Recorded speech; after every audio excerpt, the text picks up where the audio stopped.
Segunda Crônicas, capítulo 31. Depois do término da celebração, começou uma grande campanha contra a adoração de imagens. Todos aqueles que estiveram em Jerusalém para a festa da Páscoa saíram pelas cidades de Judá, de Benjamim, de Efraim e de Manassés e derrubaram os altares idólatras, as colunas, as imagens de Aserá e outros lugares de adoração de deuses falsos. Então as pessoas que tinham vindo das tribos do norte para a festa da Páscoa voltaram de novo aos seus lares. Ezequias organizou os sacerdotes e os levitas por turnos de serviço para oferecer os sacrifícios queimados e as ofertas de paz e para adorar, dar graças e louvor ao Senhor junto às portas da habitação do Senhor. O rei também fez pessoalmente uma contribuição de animais para as ofertas queimadas todos os dias pela manhã e à tarde, bem como para os sacrifícios de sábado que se realizavam todas as semanas, para as festas das luas novas que se realizavam todos os meses e para as festas realizadas uma vez por ano, conforme mandava a lei do Senhor. Além disso, ele exigiu que o povo de Jerusalém trouxessem suas contribuições e dízimos aos sacerdotes e levitas, de maneira que eles não precisassem de outro emprego, mas pudessem entregar-se totalmente aos seus deveres religiosos, conforme era exigido na lei do Senhor. O povo respondeu sem demora e de maneira generosa, trazendo os primeiros frutos de suas colheitas de cereais, do vinho novo, do azeite de oliva, do mel e tudo mais que os campos produziam. Trouxeram o dízimo de tudo que possuíam, e era uma grande quantidade.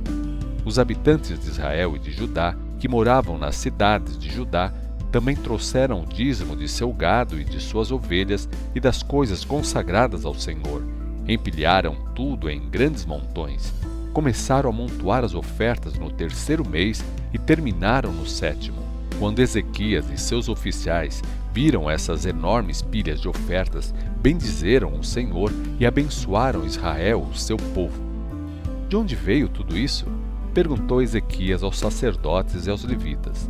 E o sumo sacerdote Azarias, da família de Zadok, respondeu: Desde que o povo começou a trazer todas essas ofertas ao templo do Senhor, estamos comendo desses alimentos armazenados, mas ainda há muita sobra, porque o Senhor abençoou o seu povo, e ainda sobrou esta grande parte. Então, Ezequias mandou preparar despensas no templo do Senhor, o que foi feito. Todas as ofertas e dízimos consagrados foram trazidos à casa do Senhor. Conanias, o levita, ficou encarregado dessa tarefa e seu irmão Simei era seu auxiliar. Jeiel, Azazias, Naate, Azael, Jerimote, Josabade, Eliel, Ismaquias, Maate e Benaia eram supervisores subordinados a Conanias e ao seu irmão Simei. Essas nomeações foram feitas pelo rei Ezequias e pelo sumo sacerdote Azarias, o encarregado do templo de Deus. Coré, filho de Ímina, o levita, que era o guarda da porta oriental, ficou encarregado de distribuir as ofertas voluntárias feitas a Deus. Ele distribuía as ofertas dedicadas ao Senhor e às coisas santíssimas. Seus fiéis auxiliares eram Éden, Miniamim, Jesua, Semaías, Amarias e Secanias, que distribuíam as ofertas às famílias dos sacerdotes em suas próprias cidades, fazendo a distribuição por igual, de acordo com seus turnos, tanto aos jovens como aos idosos. Contudo, os sacerdotes que estavam de serviço no templo, bem como as suas famílias, recebiam sua parte diretamente do depósito, como também todos os que entravam no templo do Senhor para realizar as diversas tarefas diárias, de acordo com o grupo a que pertenciam e o trabalho que faziam.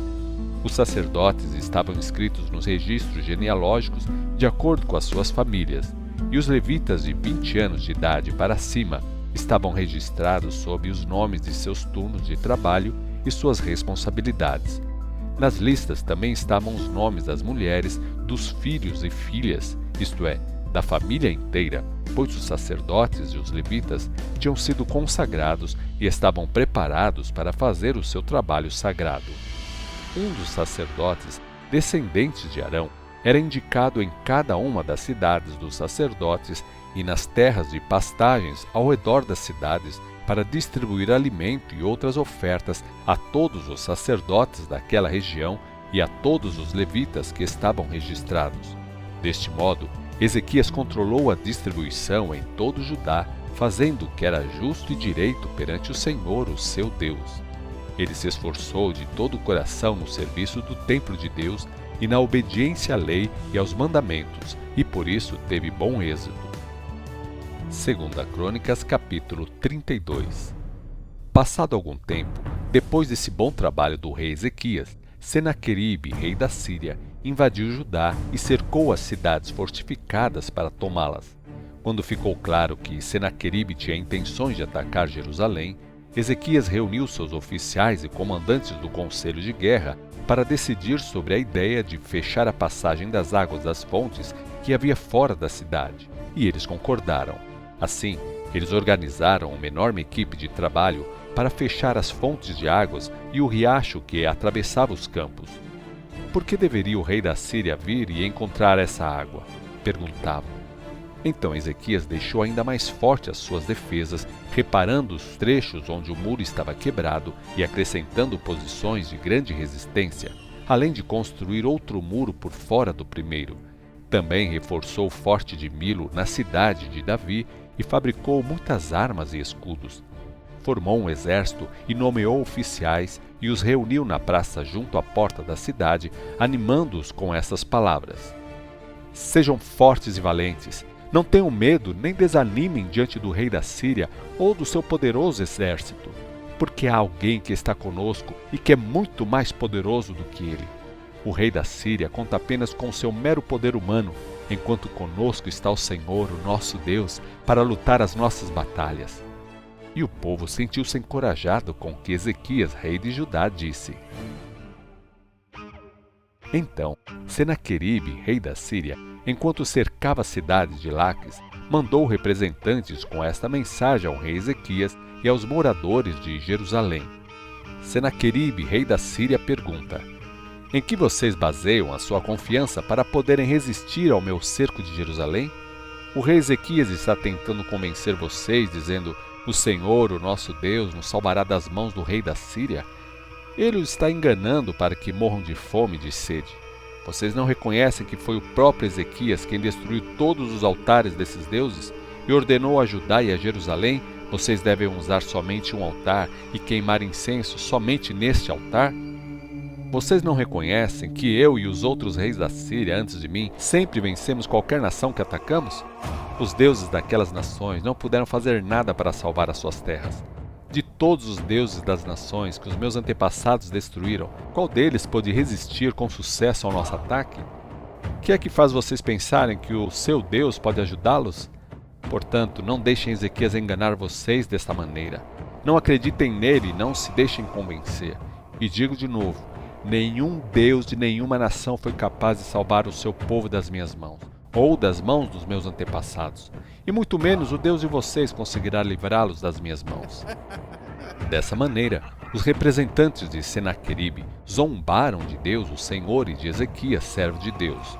O rei Senaqueribe também mandou cartas insultando o Senhor, o Deus de Israel, e desafiando com as seguintes palavras: Os deuses de todas as nações não conseguiram salvar os seus povos da minha mão, e o Deus de Ezequias vai fracassar da mesma maneira. Os mensageiros que trouxeram as cartas gritavam ameaças na língua dos judeus ao povo que estava sobre os muros da cidade, tentando colocar medo neles e deixá-los desanimados para defenderem a cidade. Esses mensageiros falaram a respeito do Deus de Jerusalém como se ele fosse um dos deuses dos outros povos da terra, que são ídolos feitos por mãos humanas. Então, o rei Ezequias e o profeta Isaías, filho de Amós, clamaram em oração ao Deus dos céus. E o Senhor mandou um anjo que destruiu o exército assírio com todos os seus soldados, oficiais e generais. Dessa maneira, Senaqueribe voltou envergonhado para a sua própria terra. E quando ele chegou ao templo do seu Deus, alguns de seus próprios filhos o mataram ali à espada. Foi assim que o Senhor salvou Ezequias e o povo de Jerusalém das mãos de Senaqueribe, rei da Síria, e de todos os demais inimigos. E finalmente havia paz em todo o seu reino.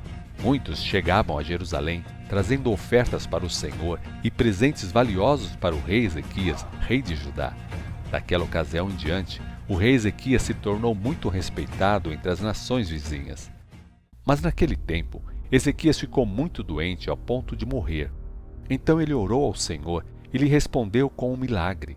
Contudo, Ezequias não correspondeu com verdadeira ação de graças e louvor, pois ele ficou orgulhoso e a ira do Senhor se acendeu contra ele sobre Judá e sobre Jerusalém. Mas por fim, Ezequias e os moradores de Jerusalém se humilharam e por isso a ira do Senhor não caiu sobre eles durante o reinado de Ezequias. Ezequias se tornou muito rico e era muitíssimo honrado. Ele construiu depósitos especiais para guardar a sua prata, seu ouro, as pedras preciosas, os perfumes e muitos objetos de valor. Também construiu muitos armazéns para os cereais, para o vinho novo e o azeite de oliva, além de estábulos com muitas cocheiras para os animais e currais para os rebanhos de ovelhas e cabras. Ezequias construiu muitas cidades e possuía muitos rebanhos, porque Deus concedeu a ele grande riqueza. Ezequias fez uma represa das águas da fonte superior de Giom e, por meio de um canal, trouxe as águas para o lado oeste da cidade de Davi. Ele foi bem-sucedido em tudo o que fez. Contudo, quando os representantes da Babilônia chegaram para ver o milagre da sua cura, Deus o deixou à sua própria sorte, a fim de prová-lo e ver como era realmente o seu coração. Os demais acontecimentos da história de Ezequias e de todas as suas obras de misericórdia que ele fez estão escritos no livro de Isaías, o profeta, filho de Amós, e no livro da história dos reis de Judá e de Israel. Quando Ezequias morreu e foi sepultado com os seus antepassados no cemitério real dos descendentes de Davi, todo Judá e os moradores de Jerusalém o honraram por ocasião da sua morte, e seu filho Manassés se tornou o novo rei. 2 Crônicas, capítulo 33. Manassés tinha apenas 12 anos de idade quando se tornou rei, e reinou 52 anos em Jerusalém. Ele fez o que era mal aos olhos do Senhor, imitando as práticas vergonhosas das nações que o Senhor havia expulsado quando o povo de Israel entrou na terra. Ele reconstruiu os altares dos deuses falsos que seu pai Ezequias tinha destruído, ergueu altares a Baal e fez postes ídolos, e inclinava-se e prestava culto ao sol, à lua e às estrelas. Chegou a construir altares no templo do Senhor, do qual o Senhor havia dito: em Jerusalém estará o meu nome eternamente. Nos 2 pátios do templo do Senhor, ele construiu altares para adoração ao sol, à lua e às estrelas. Manassés chegou a sacrificar também seus próprios filhos como ofertas queimadas no vale de Ben-Rinom. Além disso, consultava médiuns, praticava feitiçaria, adivinhação e magia, e fez toda espécie de mal diante do Senhor, provocando a ira do Senhor. Ele colocou uma imagem esculpida no templo, do qual o Senhor havia dito a Davi e ao seu filho Salomão: neste templo e em Jerusalém, a cidade que escolhi dentre todas as tribos de Israel, serei honrado para sempre. E se vocês obedecerem aos meus mandamentos e todas as leis e instruções dadas a vocês por meio de Moisés, eu nunca mais tirarei Israel desta terra que dei aos seus antepassados.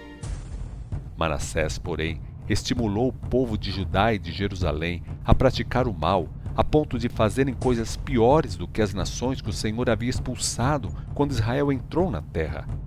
Tanto Manassés como o seu povo não deram atenção às palavras do Senhor. Por isso, o Senhor enviou os exércitos assírios, e eles o prenderam com ganchos e o amarraram com correntes de bronze para o levarem para a Babilônia. Cheio de pavor e aflito, Manassés se humilhou diante do Deus dos seus antepassados, pedindo socorro. E quando ele orou, o Senhor ouviu, teve misericórdia dele e respondeu ao seu pedido, levando-o de volta a Jerusalém e a seu reino. Então, Manassés reconheceu finalmente que o Senhor era realmente Deus.